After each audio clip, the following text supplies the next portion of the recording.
Assalamualaikum, salam sejahtera untuk semuanya. Halo sahabat Misteri Mania, para pencinta sajian horor Indonesia, dimanapun kalian berada, di seantero Indonesia Raya dan mancanegara.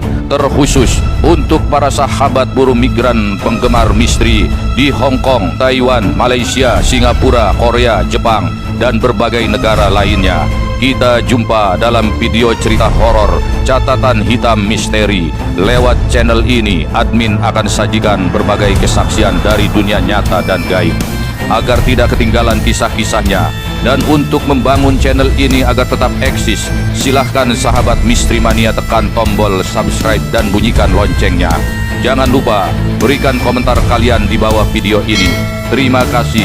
Semoga terhibur dan dapat memetik hikmah dari berbagai kisah yang admin sajikan. Selamat mengikuti.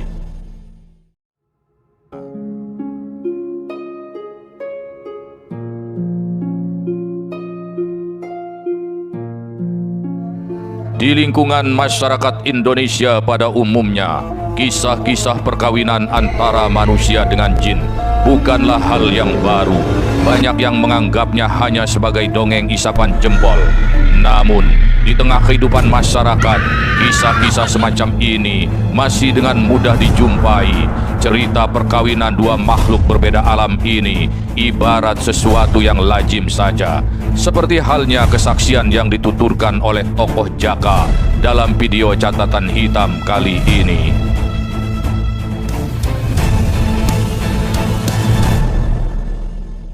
Awal kisah ini terjadi ketika Jaka bekerja di tengah hutan belantara di wilayah Kabupaten Aceh Tamiang, Nanggro, Aceh Darussalam.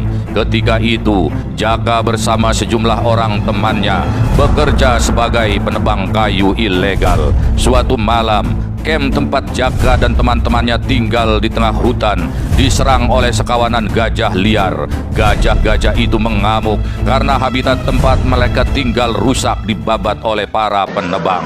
Kawanan gajah itu bukan sekedar meluluh lantakan kem, tapi juga menyerang para penghuni yang tinggal di dalamnya. Sejumlah pekerja mereka banting dengan belalainya, bahkan ada juga yang diinjak-injaknya. Tak urung, 5 orang pekerja harus mati diinjak oleh kawanan gajah yang mengamuk itu. Jaka sendiri masih bernasib baik. Akibat serangan kawanan gajah itu, Jaka hanya mengalami luka-luka dan lepas engsel di bahu kanannya. Jaka jatuh pingsan karena tak kuat menahan sakit. Entah berapa lama Jaka tak sadarkan diri. Anehnya, ketika sadar, Jaka mendapati dirinya berada di sebuah rumah panggung yang cukup megah arsitekturnya. Yang tak kalah membingungkan, Jaka melihat seorang bapak paruh baya bersama istrinya. Juga ada seorang gadis cantik dengan paras bagaikan putri raja dalam cerita dongeng. Mereka inilah yang kemudian diketahui Jaka telah menolong mengobati luka-lukanya hingga dia sembuh seperti sedia kala.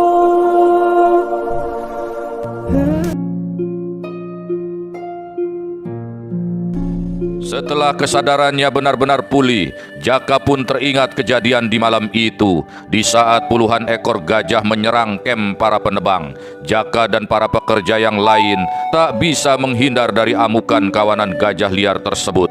Beberapa orang harus meregang nyawa dan yang lain tercerai-berai dengan tubuh bersimbah darah. Yang membuat Jaka bingung bagaimana dirinya bisa berada di rumah panggung megah ini.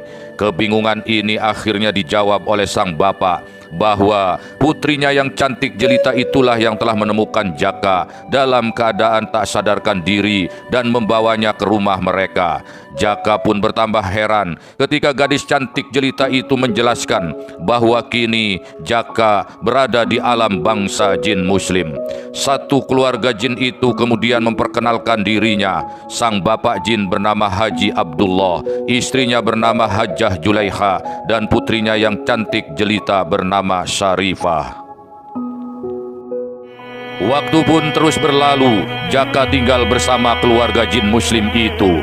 Menurut perasaannya, kehidupan di alam jin ini berjalan dengan hukum tersendiri. Misalnya saja, Jaka tidak pernah tahu atau melihat apa pekerjaan Haji Abdullah. Namun, semua kebutuhan keluarganya terpenuhi dengan baik. Di dunia jin ini, kehidupan seolah berjalan di luar logika manusia, penuh dengan misteri dan hal-hal yang tidak masuk akal, tapi bisa terjadi.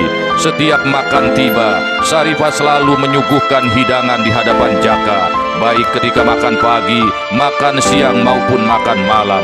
Karena kebaikan si jelita ini, diam-diam Jaka semakin jatuh hati padanya.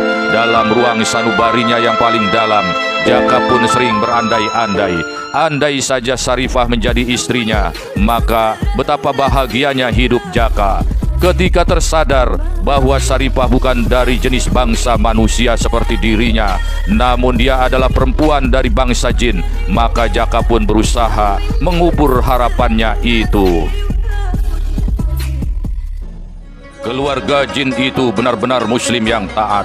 Setiap waktu sholat tiba, Jaka diajak keluarga itu pergi ke masjid untuk mengerjakan sembahyang berjamaah. Keadaan masjid sangat ramai. Bahkan Jaka merasa dirinya tidak berada di tengah hutan tempatnya bekerja sebagai penebang pohon, hingga dirinya menjadi korban amukan kawanan gajah liar. Tapi Jaka merasa berada di sebuah lingkungan peradaban yang penuh keramaian dan dinamika, namun entah terletak di mana.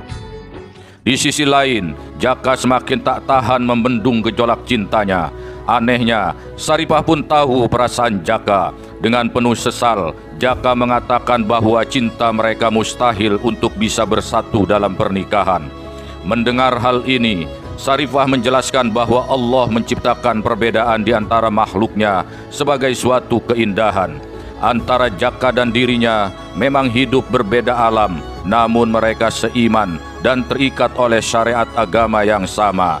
Karena itu, Sarifah meyakini bahwa Allah pasti meridhoi hubungan cinta mereka untuk berlabuh ke jenjang pernikahan. Haji Abdullah rupanya tahu gelagat yang terjadi antara Jaka dan Sarifah. Hingga suatu malam, Jaka dipertemukan dengan Sarifah yang telah mengenakan gaun pengantin. Rupanya Jaka dan Sarifah akan segera dinikahkan. Sebagai maharnya, Jaka diminta memberikan cincin besi yang selama ini dikenakannya sejak menjadi penebang pohon. Haji Abdullah tahu bahwa Jaka tak enak hatinya memberikan mahar sebentuk benda tak berharga. Melihat hal ini, dengan tersenyum Haji Abdullah berkata bahwa di zaman Rasulullah dahulu ada seorang laki-laki menikah dengan maharnya cincin besi. Bahkan ada yang maharnya hanya berupa sepasang terompah. Jaka pun memberikan cincin besi itu.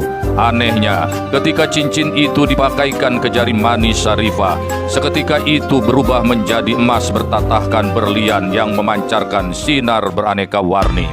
Prosesi pernikahan berlangsung sebagaimana syariat Islam.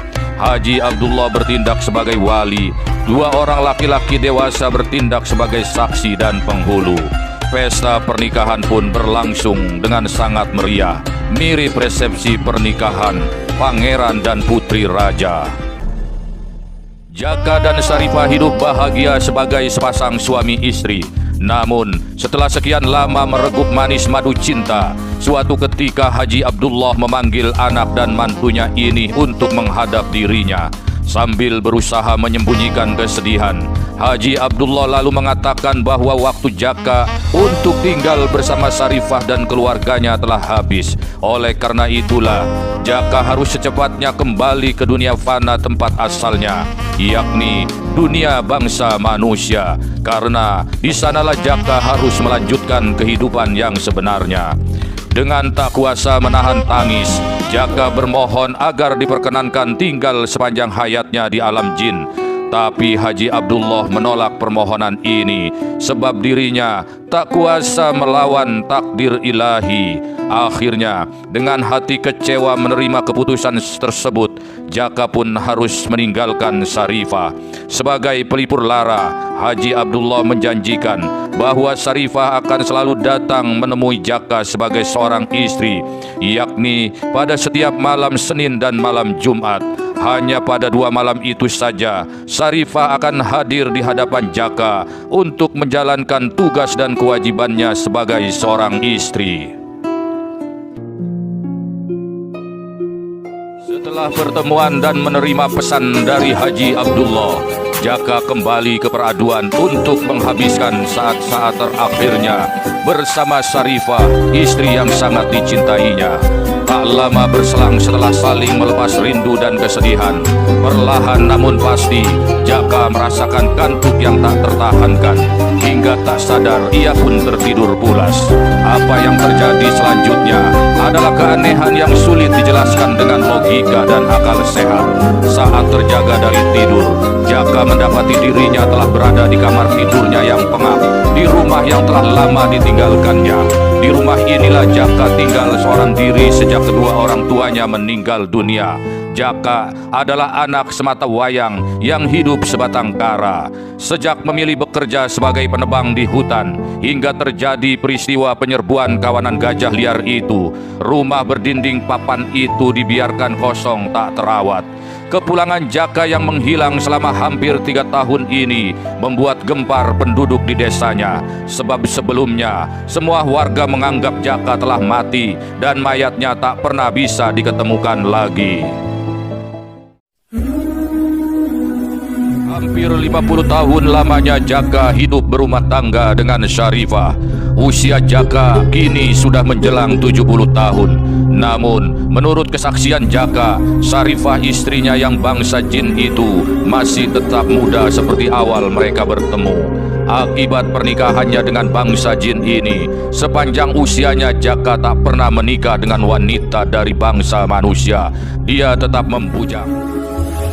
Demikianlah kisah ini sungguh merupakan sebuah kesaksian yang sulit dipercaya dan dicerna dengan logika akal sehat. Namun meskipun demikian, Jaka dalam kisah ini bukanlah satu-satunya pria dari bangsa manusia yang telah menikahi wanita dari bangsa jin muslim. Ada sederet kisah serupa lainnya yang sebagian kecil telah terungkap dan sebagian besar tetap dibiarkan menjadi rahasia. Sebagian ulama mengatakan bahwa menikahi jin itu hukumnya sah. Alasannya adalah karena manusia dan bangsa jin keduanya sama-sama termasuk dalam kategori kitab, yakni makhluk yang sama-sama dibebani syariat agama, dalam hal ini tentunya agama Islam, oleh Allah Subhanahu wa Ta'ala. Dan nikah adalah sebuah syariat sekaligus pula sebagai ibadah. Bermakmum pada jin pada sholat berjamaah hukumnya adalah sah. Begitu juga sebaliknya, jin yang bermakmum kepada manusia juga dibolehkan. Bahkan beberapa kawanan jin mengaji kepada Nabi Muhammad SAW dan mereka sama-sama mendapat ilmu seperti sahabat lainnya yang tentunya berasal dari ras manusia. Namun demikian, pembolehan hukum ini tidaklah bersifat mutlak, melainkan hanya berlaku bagi mereka yang mengerti kurikulum atau bentuk perjanjian dan menguasai alam jin. Mereka yang tidak mempunyai keahlian di bidang perjanjian ini, maka dilarang untuk menikah dengan jin, karena dapat dipastikan akan lebih banyak mafsadahnya ketimbang maslahahnya. Wallahu a'lamu bissawab.